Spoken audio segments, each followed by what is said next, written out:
Hey guys, Feuerrm here, and today I'm going to be testing the Rimac C2 in multiplayer in Asphalt 9 at 3 stars. I won this car maybe about a week or so ago from the Godly Beast Syndicate event, and there is a season that has come out now which is a slipstream season. In it there is a choice between 7 different A and S class cars, and the Rimac C2 is the best one. There's also cars like the 570S and the Corvette ZR1 and the Lycan, and other ones that are still fairly competitive against it if driven properly, but this one is definitely the best one in the season. I have talked a lot about the Rimac special event in previous videos, and I plan to make a specific video about it and why I believe it is better than the Jesco event by quite a good bit actually, so I'm not going to talk a whole lot about the event itself in this video. I would like to talk more about the car, which, well, makes sense since it's a review about the car. But I do want to answer one or two questions about the event that some people have asked me since some of my previous videos where I have talked about it. People have asked me if there are going to be more events for Syndicate coins,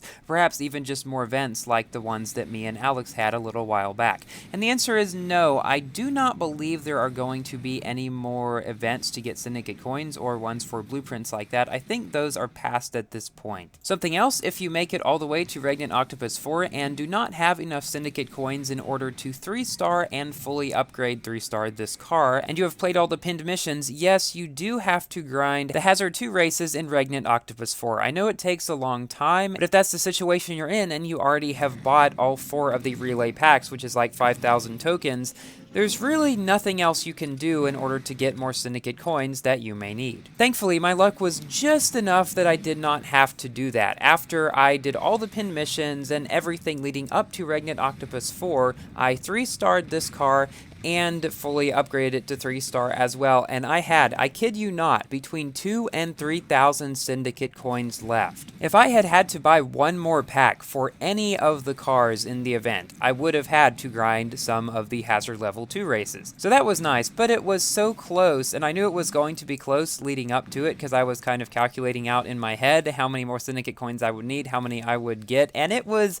pretty close to exact, and thankfully it went on the side of me having just enough. So what exactly is the Rimac like? Well, you may have noticed that I titled this video the CHIRON Killer, because it really is. So its top speed and nitro are a bit worse than the CHIRON's. They're still not too far behind though, but its acceleration is much better and its handling is better as well. And you can tell it is generally more agile when driving it around. And both cars have amazing drifting and they keep about the same kind of speed. But where the Rimac succeeds in this case with its much better acceleration is, say for example, around the 360-degree gyro turn. Well, the cars will take the turn at about the same speed, but the Rimac, while it has a bit worse nitro efficiency, has its acceleration more than make up for that, allowing it to reach a higher top speed by quite a lot after that turn than the CHIRON does. So generally speaking, the Rimac is able to get up to speed better at the beginning of the race because of, well, the acceleration, and because of that it's also able to keep its speed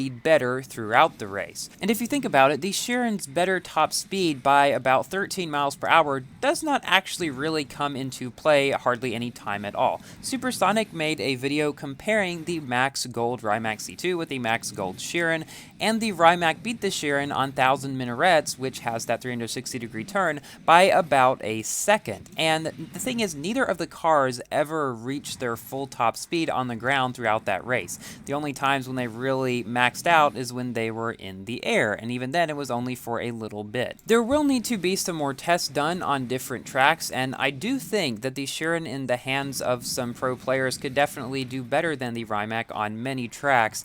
Overall, for the most part, the Rimac at max is going to be a little bit better than the CHIRON at max, especially for multiplayer, because, you know, multiplayer is definitely more suited to the more agile cars, which is kind of what this one is meant to be. It's supposed to be one that's quite fast, almost as fast as the high top speed ones, while still being fairly fun and easy to drive, and I think they did a pretty good job with it. So these last 2 races have been pretty close ones against 6 other players, and now for a duel, because these are always fun as well. There's only one other person that you're racing against. While I don't think it would be a good idea to have duels all the time, it would be nice to occasionally maybe see the duel season come back. If you would like to see a video that I made about the duel season, you can watch my video about the Camaro ZL1, and also you will get to see a, well, rather slow car beating some quite a lot faster ones as well in that one, if that is your thing. I like doing a big variety, sometimes testing those cars that are kings, you know, because people really like seeing how they perform, and I want to show that. But also, I like showing the ones that are more the underdogs,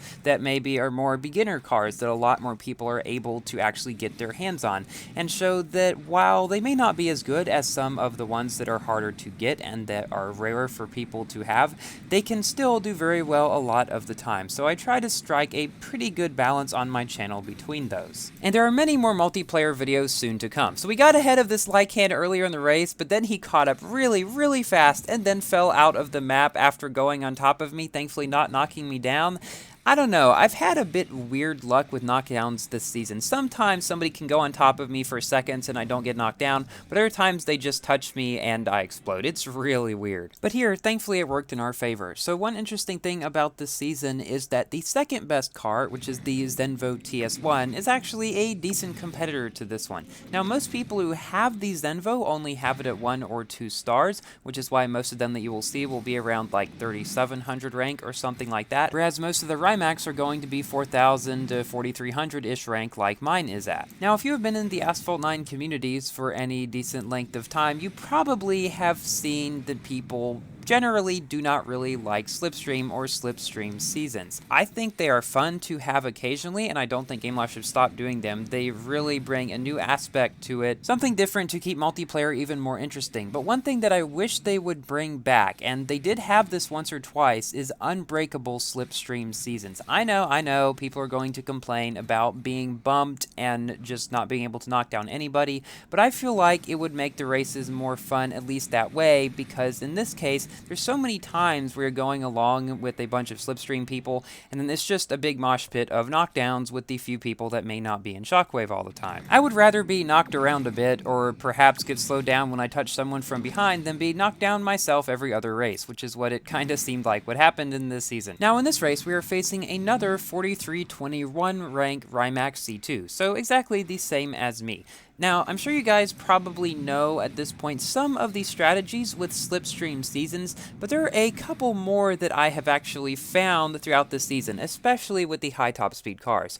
Now, the ones that most people know are to go behind people at the beginning of the race to catch their slipstream so you can shockwave past them, and if you're in the front at the beginning of the race, to drift and then save it for shockwave, and that also allows people to not actually be able to get in your slipstream and shockwave past you themselves.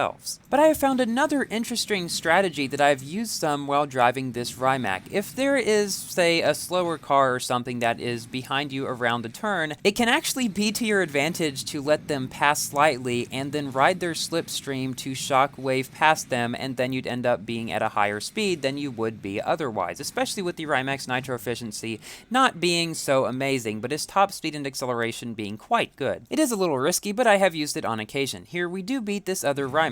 And in that race where I reached 1427 rating was actually the highest that I got to in this season. It was number 3, I think, on the leaderboard, with the number 2 place person being at 1447 and the number 1 guy being just above 1500. That's Racer Best, and if you're on Windows, you probably are used to seeing his name pretty close to the top of the multiplayer leaderboards. Oftentimes he tries for top 1 very close to the beginning of the new season, like I did, except I didn't start as early as I could have in this season. I started basically a day late. If I had started the day of, perhaps I could have made it there, but oh well, top 3 is still very good. And I don't really ever try to keep this top 10 or whatever. I think the highest that I have ended up at is like 24 or something like that. I usually just try to stay at top 100, because after you drop out of top 10, top 100 is always the next bracket for getting rewards, and they're usually not terribly different either. So now it's time for my general review of this car. It is the second best car in the game, just above the CHIRON, but quite a good bit actually below the Jesco, because that car is just so much faster. It has the second best acceleration in the game, just behind the Batista. Top speed is very good, its drifting is amazing, and its nitro efficiency is just okay, and we finished first place in this final race. Thank you all so much for watching. Please like the video if you have enjoyed, and consider subscribing for more Asphalt and other games content. And I will see you in my next video. Goodbye!